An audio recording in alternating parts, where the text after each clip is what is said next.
ጤና ይስጥልን እንደምንላችኋል ከኢቢሲ ወደ ስፖርት ዘገባዎች አለፍን ከዘገባዎቹ ጋር ሰላማዊ ደጀነኝ በ12ኛ ሳምንት የኢትዮጵያ ፕሪሚየር ሊግ ትናንት በአዲስ አበባ ስቴዲየም ኢትዮጵያ ቡናና ኢትዮ ኤሌክትሪክ ያደረጉት ጨዋታ ያለ ምንም ግብ ተጠናቀቀ። የሁለቱም ክለብ አሰልጣኞች ውጤቱ ጨዋታውን ይገልጻል ብለዋል። እምነጽዮን ሙሴ ተጨማሪ አላት።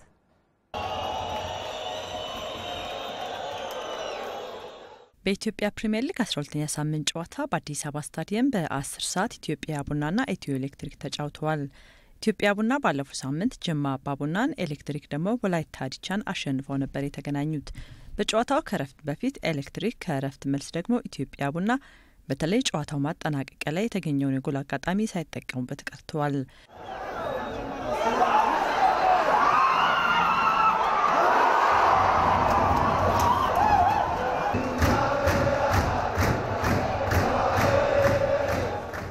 ኢትዮጵያ ቡና ነጥቡን 17 በማድረስ 8ኛ ላይ ሲሆን ኤሌክትሪክ በ11 ነጥብ 11ኛ ደረጃ ላይ ነው።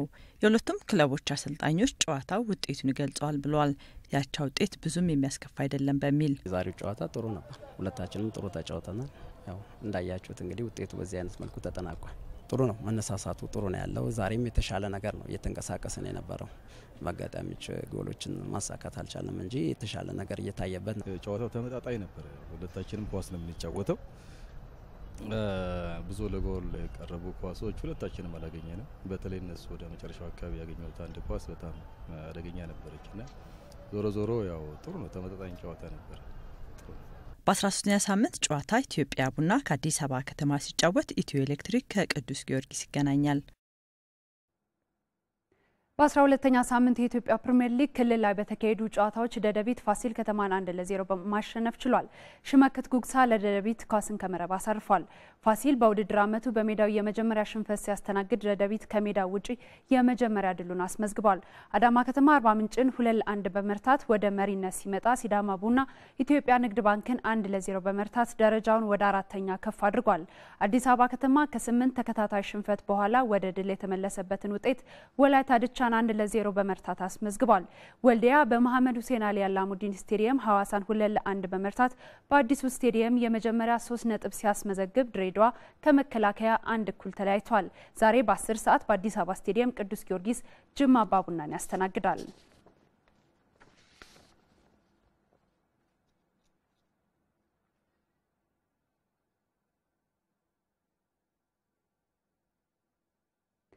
የክለቦች መመናመን የሚስተዋልባቸው የስፖርት ውድድሮችን ችግር ለመቅረፍ የሚያስችል እቅድ መያዙን የወጣቶችና ስፖርት ሚኒስትር ዴኤታ አቶ ተስፋዬ ይገዙ ገለጹ። የኢትዮጵያ ፕሪሚየር ሊግ እጅ ኳስ ሻምፒዮና ዛሬ ሲጀመር ኢትዮጵያ የአፍሪካ ዞን 5 የውድድር አዘጋጅ ኮሚሽነር ሆና መመረጧ ታውቋል። ሰለሞን ገብረ እግዚአብሔር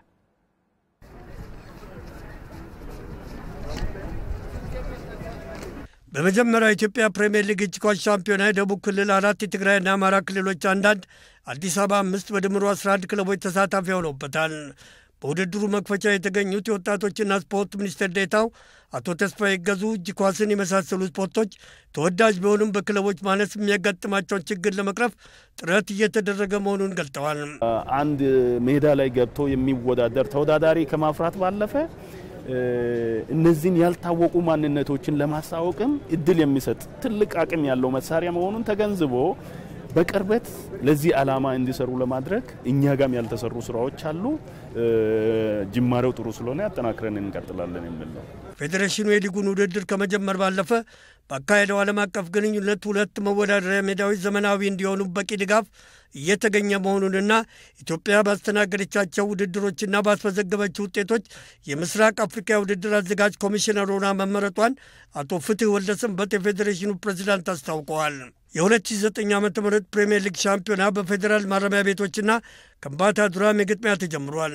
በውጤቱም ፌዴራል ማረሚያ ቤቶች እንግዳው ከምባታ ዱራሜን 25-1 በሆነ ውጤት አሸንፏል። ያረፉት 11-11 በሆነ አቻ ውጤት ነው። በወጣቶች የተገነባው ከምባታ ዱራሜ ቡድን ለተጋጣሚ ፈታኝ ሆኖ ቀርበዋል። ማረሚያ ቤቶች ባከማቸው ልምድ ታግዞ ማሸነፍ ችለዋል።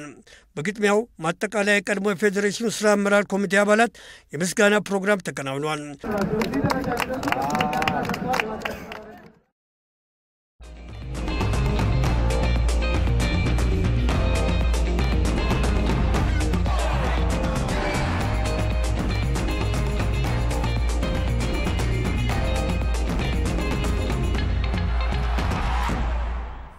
The 31st Total Africa Cup of Nations is upon us here at Stade L'Amitié in Libreville. Welcome everyone to the opening game of this year's competition. It is Gabon against Guinea-Bissau.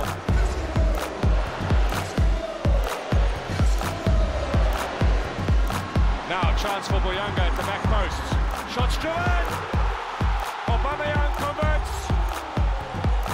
We have the opening goal of the Africa Cup of Nations. He's been fairly anonymous in this game, Pierre-Emerick Aubameyang, but when Gabon needed him, he was there to provide. ወደ አፍሪካ ዋንጫ ዜናዎች አለፍን። በአፍሪካ ዋንጫ ጋና ሁለተኛ ድሏን በማሊ ላይ በማስመዝገብ ሩብ ፍጻሜዋን መቀላቀሏን አረጋገጠች። በምድቡ የምትገኘው ግብጽም ዩጋንዳን በመርታቷ ወደ ቀጣይ ዙር ለማለፍ በመጨረሻ የምድብ ማጣሪያ 1 ነጥብ ብቻ በቂዋ ነው። ዝርዝሩን ሰለሞን ክብረት አዘጋጅቷል። ነው አየመሪ ያቀርበዋል። የምድብ የማጣሪያ ጨዋታዋን ዚምባብዌን 1-0 መርታት የጀመረችው ጋና በሁለተኛ ጨዋታውም ትናንት ማሊን በተመሳሳይ 1-0 ማሸነፍ በ6 ነጥብ ሩብ ፍጻሜውን ተቀላቅላለች። የጋናን ብቸኛ ማሸነፊያ ጎል በአንደኛው ደቂቃ ከመረብ ላይ ያሳረፈው አሳሙ ሀጂያን ነው። አሳሙ ሀጂያን በአፍሪካ ዋንጫ ላይ ያስቆጠራቸውን የጎል ብዛትም 8 በማድረስ በውድድሩ የጋናን የምንጊዜም ከፍተኛ ጎል አስቆጣሪነት ክብረ ወሰን ከሆሲያ ኮፌ መረከብ ችሏል። በ6 ተከታታይ የአፍሪካ ዋንጫዎች ላይ ጎል ማስቆጠርም ብቸኛ ተጫዋች ሆኗል።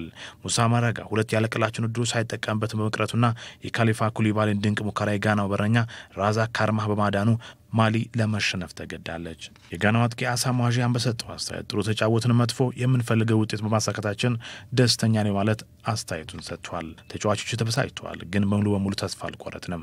የመጨረሻ ጨዋታ ውጤታቸው ማሳመር ወደ ቀጣዩ ዙር ለማለፍ ዝግጁ ናቸው ያሉት ደግሞ የማሊ ብሔራዊ ቡድን አሰልጣኝ አሊያን ግሩሲ ናቸው። ከዚህ በኋላ ማሊ ከምድቡ ለማለፍ የምትችለው ሁለቱንም ጨዋታውን መሸነፍ ከውድድሩ መሰናበቷን ከወዲሁ የተረጋገጠው ዩጋንዳን 2-0ና ከዚያ በላይ ውጤት ካሸነፈችና ግብጽ ደግሞ በጋና ከተሸነፈች ብቻ ነው። በመጀመሪያ ጨዋታ ከማሊ ጋር 0-0 የተለያየችው ግብጽም ትናንት ዩጋንዳን 1-0 መርታት ሩብ ፍጻሜ መቀላቀል ዕድሏን ማስፋት ችላለች። ዩጋንዳ በጆሴፍ ኦቺ አማካይነት ጎል ማስቆጠር ብትችልም ከጨዋታ ውጭ ነው በሚል ተሽሮባታል። መደበኛ የጨዋታ ክፍለ ጊዜ ሊጠናቀቅ 1 ደቂቃ ብቻ ሲቀረው የግብጽን ተስፋ ያለመለመች ብቸኛ ጎል ከመረብ ላይ ያሳረፈው ተቀይሮ የገባው ኤልሳይድ ነው። ግብጽ ሩብ ፍጻሜውን ለመቀላቀል በመጨረሻ የምድብ ጨዋታዋ ከጋና ጋር አቻ መለያየት በቂዋ ነው። የ31ኛው የአፍሪካ ዋንጫ አዘጋጇ ጋቦን ወደ ሩብ ፍጻሜው ለማለፍ ዛሬ በምድብ 1 የመጨረሻ ጨዋታ ከካሜሩን ጋር ወሳኝ ጨዋታ ይጠብቃታል። በ1 ነጥብ የምድብ ግርጌ ከምትገኘው ጊኒ-ቢሳው ጀምሮ ምድቡን በ4 ነጥብ እየመራች እስካለችው ካሜሩን የማለፍ ዕድል ዛሬ በሚደረጉ ጨዋታዎች ይወሰናሉ። አዘጋጇ ጋቦን በ2 ነጥብ 3ኛ ደረጃ ላይ ስለምትገኝ ሩብ ፍጻሜውን ለመቀላቀል ዛሬ የግድ ካሜሩንን መርታት ይጠበቅባታል። ለካሜሩን ግን አቻ ነጥብ በቂዋ ነው። የጋቦኑ አሰልጣኝ ጆዜ አንቶኒዮ ካማቾ በሰጡት አስተያየት ያገኘናቸውን የግብ ዕድሎች ባለመጠቀማችን ከቡርኪና ፋሶ ጋር አቻ መለያየታችን የሚያበሳጭ ቢሆንም ዛሬ ካሜሩንን በመርታት ሩብ ፍጻሜው እንደርሳለን ብለዋል። የካሜሩን አሰልጣኝ ሁጎ ሄነሪ ብሩስም በተጫዋቾቻቸው ደስተኛ መሆናቸውንና ምድቡን እየመሩ ወደ ቀጣይ ዙር እንደሚያልፉ እርግጠኛ ሆነዋል። ከምድቡ በ2 ነጥብ ሁለተኛ ደረጃ ላይ የምትገኘው ቡርኪና ፋሶና በ1 ነጥብ መጨረሻ ደረጃ ላይ የምትገኘው ጊኒ-ቢሳው አንዱን ሌላውን ጥሎ ለማለፍ ወሳኝ ፍልሚያ ያደርጋሉ። ሁለቱም ጨዋታዎች ከምሽቱ 4 ሰዓት ላይ የሚጀመሩ ይሆናል።